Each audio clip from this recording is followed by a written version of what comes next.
पवित्रता किसे कहा जाता है? असली पवित्रता क्या होती है? इसके लिए एक महावाक्य सुनते हैं। पवित्रता सिर्फ शरीर की होती है या दृष्टि की भी होती है?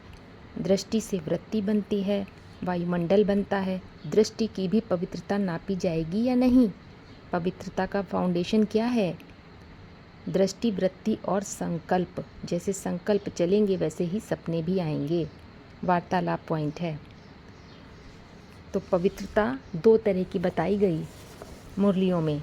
एक है सन्यासी वाली पवित्रता, झूठी पवित्रता, और दूसरी शिवलिंग की पवित्रता, असली पवित्रता जिसकी पूजा होती है।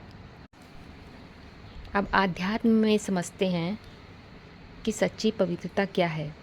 सन्यासियों की पवित्रता कायरता वाली पवित्रता है, जो विपरीत परिस्थितियों का सामना नहीं कर पाते तो छोड़कर भाग जाते हैं। अधूरी पवित्रता है। बाहर की दुनिया के सन्यासियों की बात नहीं, ब्राह्मणों की दुनिया के सन्यासियों की भी बात है। क्योंकि सामना किसका किया जाता है? दुश्मनों का सामना किया जाता है। अब आध्यात्म में दुश्मन कोई बाहर तो होते नहीं, ये तो अपने मन की दुष्ट वृत्तियों की बात है। तो सन्यासी अपने मन की दुष्टता को पहचान ही नहीं पाते, इसीलिए उसको दबा देते हैं। तो वो हठ योगी वाली पवित्रता है। जैसे मुरली में बोला गया, प्याज लहसुन नहीं खाना, अंडा मांस मछली नहीं खाना, अमृत वेले उठना है, ये सब नियम कानून वो सन्यासी हद में अप्लाई करते हैं। अंदर से चाहे कितना भी मन कर रहा हो, लेकिन मन को दबा दिया। इससे एक नुकसान ये होता है, एक तो अहंकार पुष्ट होता है। दूसरों को दिखाने के लिए, देखा हमने कितना बड़ा त्याग किया, लेकिन अंदर में कितनी कामना छुपी हुई है, दबी हुई है, ये किसी को क्या मालूम। फिर क्या होता है रिजल्ट? मौका मिलते ही, अकेलापन पाते ही जो मन में दबा हुआ था वो सब काम कर लेते हैं। ऐसी पवित्रता ब्राह्मणों की दुनिया में बेसिक और एडवांस ब्राह्मणों में देखी जा सकती है। इसीलिए उनकी पूजा नहीं होती, मंदिर नहीं बनते। फिर असली पवित्रता क्या है? शिवलिंग वाली पवित्रता ही सच्ची पवित्रता है, जिसकी पूजा होती है, मंदिर बनते हैं, यादगार है। शिवलिंग वाली पवित्रता क्या है?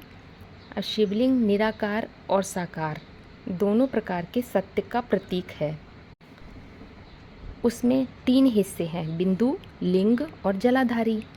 बिंदु निराकार अर्थात शाश्वत सत्य का प्रतीक है, जो कि आधार बन जाता है पुरुष की लिंग रूप स्थिति बनाने का, माना बीज रूप अवस्था में स्थित होने का।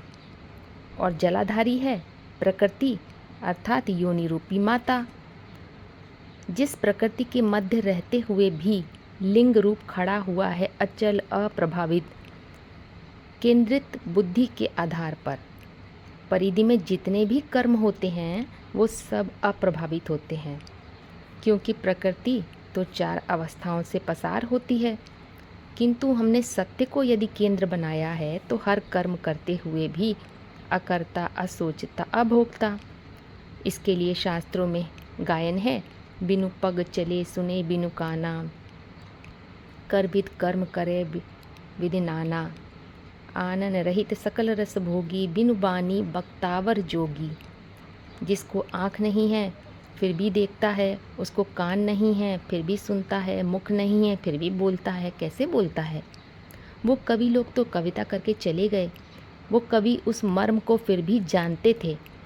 उन कवियों की कविता का इंटरप्रिटेशन करने वाले जो बाद में आए, उन्होंने उसका मनमाना अर्थ निकाल लिया। माना असली पवित्रता फिर किसे कहेंगे? निराकारी स्थिति के आधार पर ही आती है।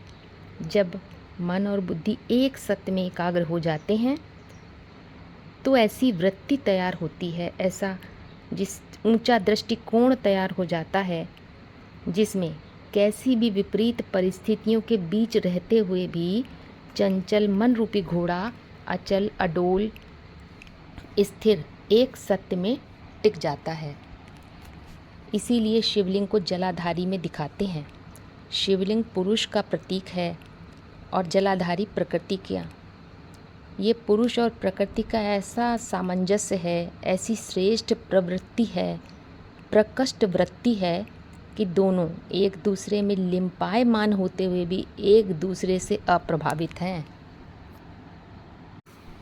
तो साबित हो जाता है असली पवित्रता है दृष्टिकोण की, जो तैयार होता है मनसा की एकाग्रता से, क्योंकि जैसी दृष्टि होती है वैसी सृष्टि हो जाती है। अगर आत्मभाव है, दैहिक दृष्टि नहीं है, मन एकाग्र है, तो मन की एकाग्रता से वृत्ति बनती है, जिससे वायुमंडल तैयार होता है। माना असली पवित्रता है स्वधर्म में टिकने की।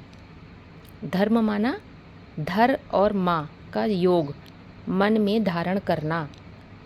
माना मन की स्थिरता को ही धर्म कहा जाता है, और मन की चंचलता अर्थात मन के भटकने को अधर्म कहा जाता है। अब धर्म और अधर्म की बात तो वास्तव में मनसा की है, जिसे भौतिकवादी दुनिया वालों ने जाति से जोड़ लिया है, कर्मकांडों से जोड़ दिया है। तो असली पवित्रता का सैम्बुल शिवलिंग के रूप में गांव-गांव में, देश विदेश में, शहर शहर में रखा हुआ है। वो क्या संदेश दे रहा है? मुरली कहती है, वो लक्ष्य देता है कि दूरबाज खुशबाज होने की बात नहीं। क्या बात है? भल साथ में रहो, लेकिन बुद्धि को कंट्रोल करो। बुद्धि का लगाव, बुद्धि का अटैचमेंट कहीं नहीं जाना चाहिए। यही है असली पवित्रता। क्या याद करना है?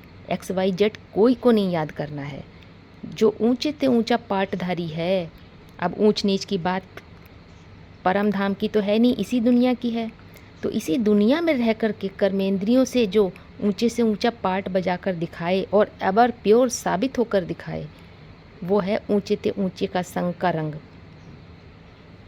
अगर बुद्धि डिटैच है, निर्लिप्त है, तो संग का रंग नहीं लग सकता।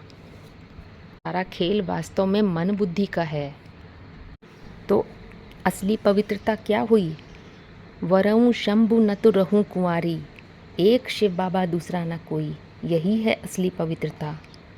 एक सत्य के संग में बुद्धि एकाग्र हो, जो स्थिति को ऊंचा उठाता है।